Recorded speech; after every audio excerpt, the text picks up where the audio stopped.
मित्रों, प्यार, प्रेम, उल्फत या फिर मोहब्बत, ये ऐसे शब्द हैं जो हर जवां के जीवन से होकर गुजरते हैं।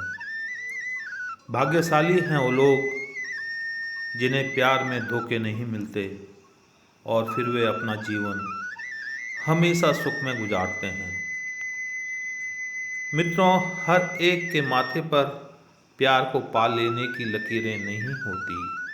बहुत से दीवाने आजीवन अपने प्यार के लिए तड़पते हुए इस दुनिया से रुखसत हो जाते हैं।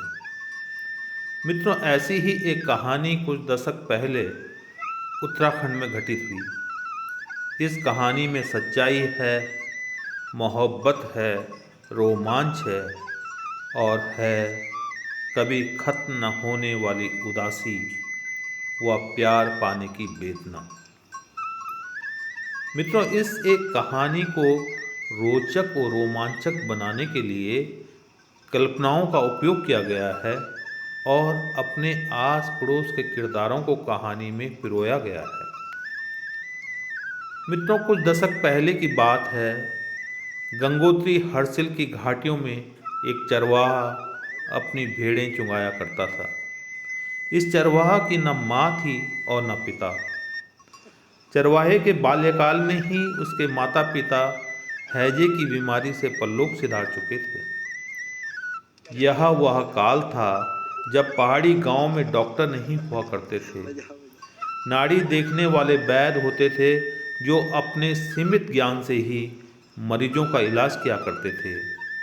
वह छोटा सा बच्चा जो अनाथ हो गया था, उसे उसके चाचा सुमेर सिंह ने गोद ले लिया था और उसका अच्छे से लालन पालन का जिम्मा अपने कंधे पर उठा लिया था। कुछ ही समय में वह बच्चा बणु अपने चाचा का प्यारा हो गया था और चाचा उस पर जान छिड़कता था। उसके सुख दुख का पूरा ख्याल रखता था। बणु अपने चाचा की गोद में पलने बढ़ने लगा। वह सुंदर सुशील बच्चा अपने चाचा के आगे पीछे ही घूमा करता। चाचा खेत में जाते तो वो उनकी पीठ की सवारी करते संग जाता। वह खेत खलियान, घास, लकड़ी व पशुओं से संबंधित सारे काम अपने चाचा से सीखता चला जा रहा था। चाचा सुमेर के साथ बणु की खुशियों का ठिकाना तब तक ही रहा जब तक चाचा ने शादी कर सरस्वती को घर न ले आया। पहले 2-4 महीने तो चाची सरस्वती बणों पर खूब प्यार लुटाती रही, मगर धीरे धीरे वह निर्दयता से बणों का उपयोग घर के कामों में करने लगी। मगर अभी तक तो इतना था कि जैसे ही सुमेर चाचा घर आते तो चाची सरस्वती का व्यवहार बणों के प्रति अच्छा हो जाता। सरस्वती ने धीरे धीरे सुमेर को पूरी तरह अपने कब्जे में ले लिया था और अब उसने बड़ों को भेड़ चुगाने जंगल भेजने के लिए सुमेर को तैयार कर लिया था। बणु अभी 12 साल का था और अब उसका चाचा उसे 15 भेड़ों के साथ जंगल भेजने लगा। साथ ही उसे कहा जाता था कि वह घर खाली ना आए, जंगल से कुछ न कुछ साथ लेकर आए। अगर कुछ ना मिले तो सूखी लकड़ियां ही लेकर आए। अब बणों के दिन भेड़ चुगाने, लकड़ी लाने व जंगल में दिन भर जंगली फल जैसे काफल, बुरांस, हिंसर आदि खाने में बीतने लगे।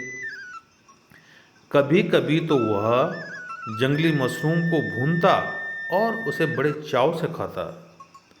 जंगली फल फूल मशरूम खाकर उसकी देह तंदुरुस्त हो गई थी और अब वह अपने कंधे पर मोटा सा डंडा लिए भेड़ों के पीछे गढ़वाली लोकगीत गाता मस्ती में घुमा करता था। 1-2 बार तो बाघ ने भेड़ों पर घात लगा हमला करने का प्रयास किया, मगर चौकन्ने बणु ने अपने डंडे से बाघ का मुकाबला कर उसे भगा दिया। बणु घर आकर अपनी बहादुरी की बातें अपने चाचा को सुनाना चाहता था, मगर चाचा उसकी बात सुनकर भी कोई प्रतिक्रिया न देता था, क्योंकि अब उसे बणु अपने परिवार पर बोझ लगता था। बणु जान गया था कि चाचा अब उसे प्यार नहीं करते, इसलिए अब उसे घर में उदासी और जंगल में खुशी मिलने लगी। उसकी भेड़ें उसके हर इशारे को समझती थी, उसकी हर बात का पालन करती थी। अब बणु के सुख दुख के साथ ही उसकी सफ़ेद भेड़ें थी, जो हर वक्त उसके साथ जो रहती थी। बणु अब घुमक्कड़ी का भी शौकीन हो गया था, क्योंकि उसका मन घर में न लगता था। उसकी चाची और अब चाचा भी उसे टेढ़ी नज़रों से देखते थे। वे पूरे गांव में कहते फिरते थे कि उन्होंने मिन माँ बाप के बच्चे को अपने बेटे की तरह पाला, तभी तो वो आज इतना हष्ट-पुष्ट, बहादुर व ताकतवर बन गया है कि अकेले ही शेर के मुंह से भेड़ को छीन लाता है। दूसरी तरफ प्रत्येक गांव में एक थोकदार परिवार रहता था। थोकदार कृपाल सिंह का दबदबा हरसिल घाटी के कई गांवों में था। वह जंगलात का सरकारी ठेकेदार था और वह जंगल में सूखे चीड़ के पेड़ों को काटने का ठेका लेता था।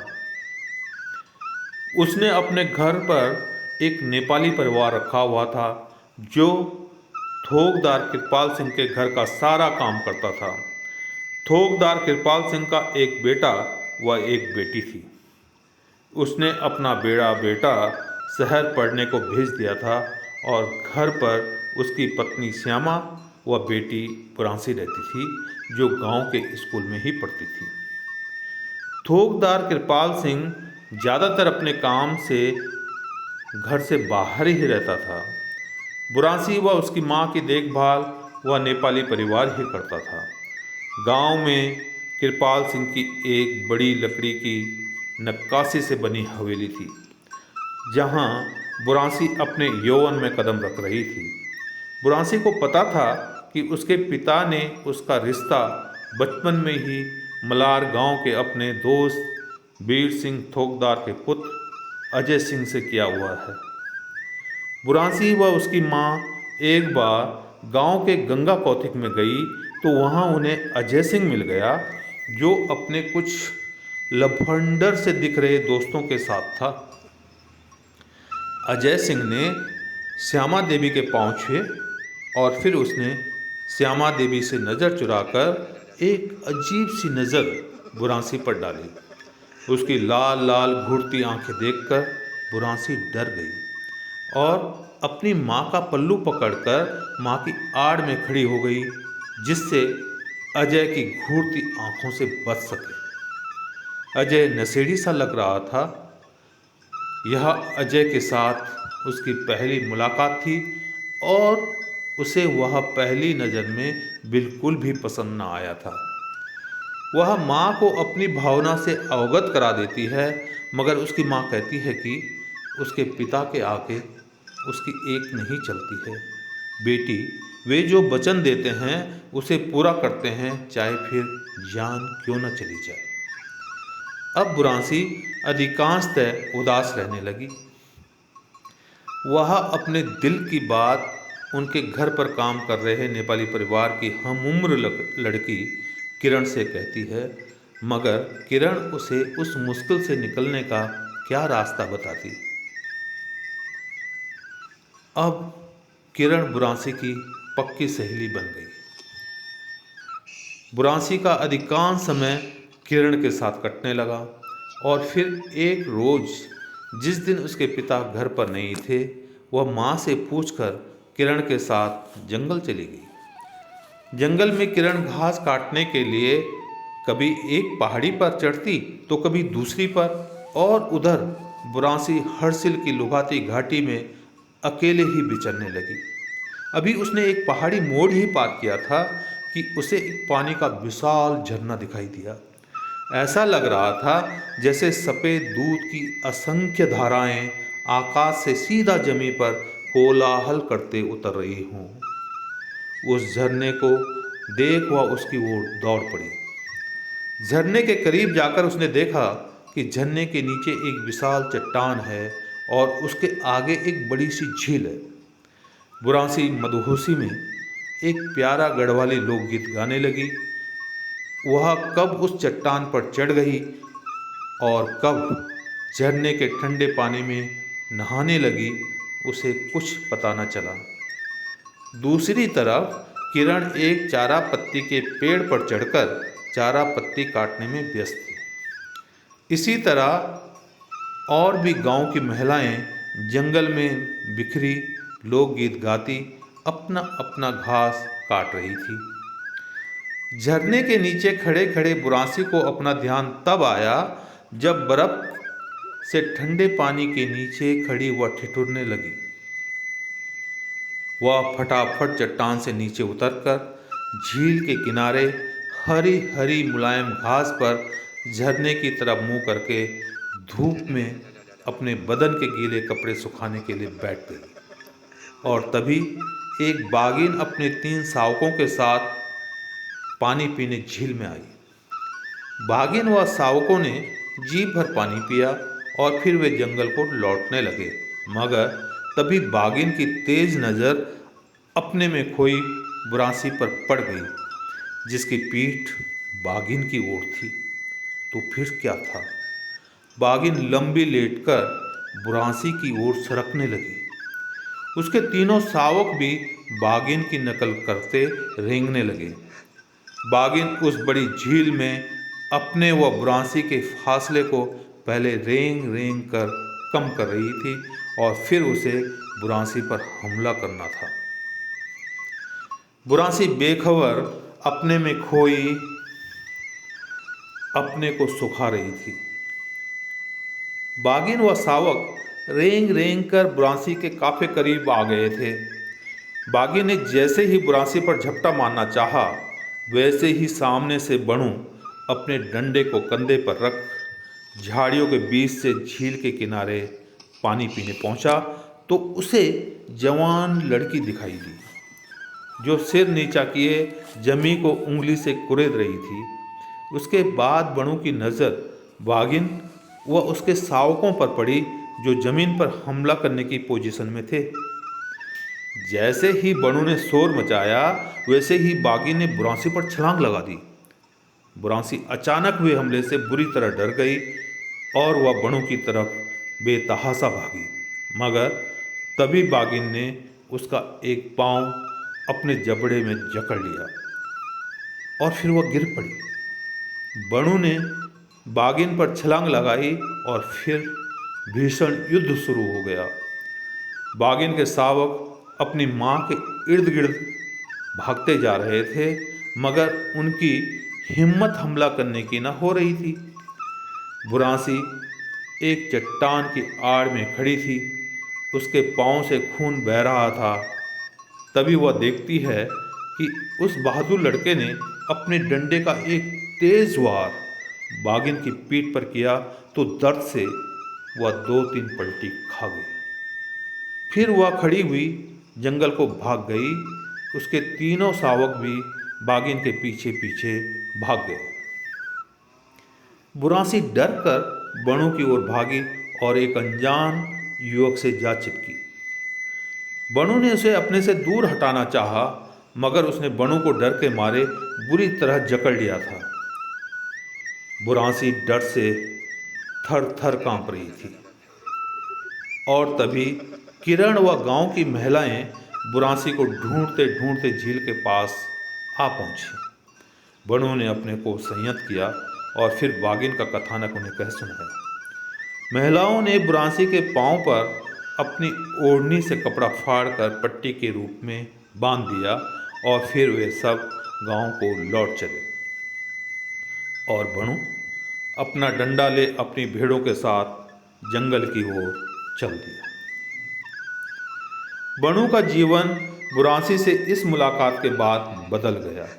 अब रोज ही उसकी आंखें जंगल में बुरांसी को ढूंढती रहती, मगर वह उसे न मिलती। बणु के मन मस्तिष्क में बुरांसी हर पल छाई रहती। बुरांसी ने एक दिन मौका पाते ही अपने पिता से भी अपने बचपन के रिश्ते को खत्म करने की प्रार्थना की, मगर थोकदार कृपाल सिंह कहाँ अपने वचन से फिरने वाला था। उसने फिर जोर जबरदस्ती बुरांसी की शादी अजय सिंह से कर दी। बुरांसी ने अपने दिल पर पत्थर रखकर अजय सिंह को स्वीकार करना चाहा, मगर नशेड़ी अजय बुरांसी को कोई भाव न देता था और वह हर घड़ी नशे में रहता, जिससे बुरांसी अपनी ससुराल में बहुत उदास रहती और अधिकांश वक्त उसका अकेले में रो रो कर बीतने लगा। वह हर पल जंगल में बड़ों से हुए आलिंगन की तपिश में जलती और किसी से कुछ न कह पाती। वह चाहती थी कि जिसने उसकी जान बचाई वह सदा के लिए उसी की हो जाए। बुरांसी की सास एक भली महिला थी। वह बुरांसी का दुख समझती थी और अपने नालायक बेटे की बुरी आदतों से पूरी तरह वाकिफ थी। इसलिए एक रोज़ उसने बुरांसी के भाई को बुलाकर बुरांसी को उसके मायके भेज दिया और कहा, बेटी, मैं अजय की नशे की आदत छुड़ाने का पूरा प्रयास करूंगी, इसलिए अब तुम तभी यहाँ आना एक दिन जब मैं तुम्हें फिर बुरांसी किरण के साथ वन में गई। उसके दिल में दबा बचपन का वह पहला प्यार, जिसे उसने कभी आलिंगन में लिया था, याद हो आया। किरण ने बुरांसी को एक चट्टान पर बैठकर नज़ारों के मज़े लेने को कहा और स्वयं घास की खोज में खड़ी पहाड़ी पर आगे निकल गई। बुरांसी गंगा नदी की रमणी घाटी को देखे जा रही थी। पहाड़ी के नीचे बहती गंगा नदी का कलरव उसके दिल में हलचल मचा रहा था। ढलान पर बड़े लंबे चीड़ के पेड़ों की श्रृंखला देखते ही बनती थी। बुरांसी को वह झरना याद हो आया जिसके नीचे वह नहाई थी और फिर उसके कदम आगे बढ़ते चले गए। अभी वह चीड़ के घने पेड़ों के बीच से होकर गुजर ही रही थी कि उसे बांसुरी की मार्मिक धुन सुनाई देने लगी। उत्तराखंड के पहाड़ों पर चरवाहे अक्सर बांसुरी बजाकर सुनने वाले को मदहोश किया करते हैं। बुरांसी को बांसुरी की धुन अपनी ओर खींची ले गई और वह जल्दी ही उसी झील के पास पहुंच गई जहां कभी बणु से उसकी मुलाकात हुई थी। बुरांसी ने देखा कि एक नौजवान ठीक उसी जगह बैठा बांसुरी बजा रहा था जहां कभी बुरांसी बैठकर अपने तन के गीले कपड़ों को सुखा रही थी। उसकी पीठ बुरांसी की तरफ थी। बुरांसी बांसुरी की मीठी धुन के सम्मोहन में फंसकर धीरे धीरे उस युवक की तरफ बढ़ती जा रही थी। अभी वह उसके करीब ही पहुंची थी कि भेड़ों का एक झुंड जंगल से निकलकर उस युवक के करीब आ गया। युवक ने बांसुरी बजाना बंद किया और अपनी भेड़ों को देखने लगा। भेड़ें उसके चारों ओर आकर खड़ी हो गई। बणु जैसे ही मुड़ा वैसे ही बुरांसी की आंखें फटी की फटी रह गई। वह अपने आप से बोली, यह तो वही है जिसने उसे बागिन के मुंह से छुड़ाया था, जिसके आलिंगन की तपिश ने उसे सोने नहीं दिया, जिसे पाने के लिए वह तड़पती रही। और फिर बणु अपलक बुरांसी को देखता रहा जैसे उसे मनचाही मुराद मिल चुकी हो। और वे फिर कब भेड़ों के झुंड के बीच खड़े खड़े ही खामोशी से एक दूसरे में समा गए, उन्हें पता न चला। बुरांसी गांव के थोकदार की विवाहिता पुत्री और बणु जंगल जंगल बकरियों को चुंगाने वाला गरीब चरवाहा, जो अपने चाचा के टुकड़ों पर पल रहा था, जो गांव गांव आवारा घूमता रहता था, जिसे चाचा के घर पर रहना ही न भाता था। वह जानता था कि बुरांसी को पाने के सपने उसके सच न हो पाएंगे, क्योंकि उनके बीच अमीरी गरीबी की जो दीवार खड़ी है। मगर दिल के हाथों मजबूर बणु बुरांसी के प्यार में आगे बढ़ता चला गया। वे छुप छुप कर मिलते, अपने दिल के अरमानों की प्यास बुझाते, मगर ये प्रेम लीला कब तक छुपती। एक मुंह से दूसरे फिर तीसरे मुंह से होते हुए बुरांसी व बणु की प्रेम गाथा गांव भर में फैलकर उसके थोकदार पिता कृपाल सिंह तक पहुंच गई। फिर क्या था, बुरांसी के घर पर हंगामा हो गया। पहले बेटी को प्यार से समझाया गया और फिर कठोर दंड तय कर उसे उसके कमरे में कैद कर दिया गया। उसकी आज़ादी छीन ली गई और उसे ज़बरदस्ती उसके ससुराल यह कहकर भेज दिया गया कि पहाड़ी लड़की डोली में बैठ जिस ससुराल में जाती है वहीं से फिर उसकी अर्थी उठती है। बुरांसी अपनी ससुराल तो पहुंच गई, मगर उसका दिल मन बणु पर ही टिका रह गया। उसकी ससुराल वालों ने उसके नशेड़ी पति को हर्षिल के नशा सुधार केंद्र में भर्ती किया हुआ था। बुरांसी ससुराल में घुट घुट कर मरने को मजबूर थी और एक रात बणु भी दिल के हाथों मजबूर बुरांसी के ससुराल पहुंच गया। वह सीधा बुरांसी की सास से मिला और अपने आने का औचित्य बताया।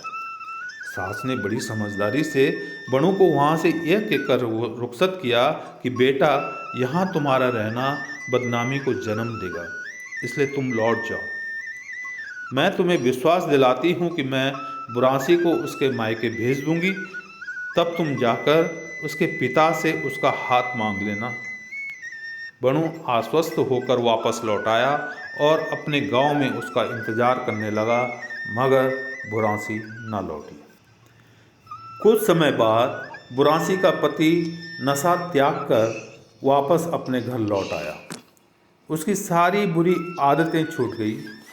अपने बेटे को वापस पाकर बुरांसी की सास बणु से किए वायदे को भूल गई और अब वह बुरांसी व अजय का घर संसार बसाने का प्रयास करने लगी। वह कई तरह की लुभानी बातों से बुरांसी के दिल में अजय के लिए प्यार जगाने की कोशिश करने लगी, मगर बुरांसी बणु को न भुला पा रही थी।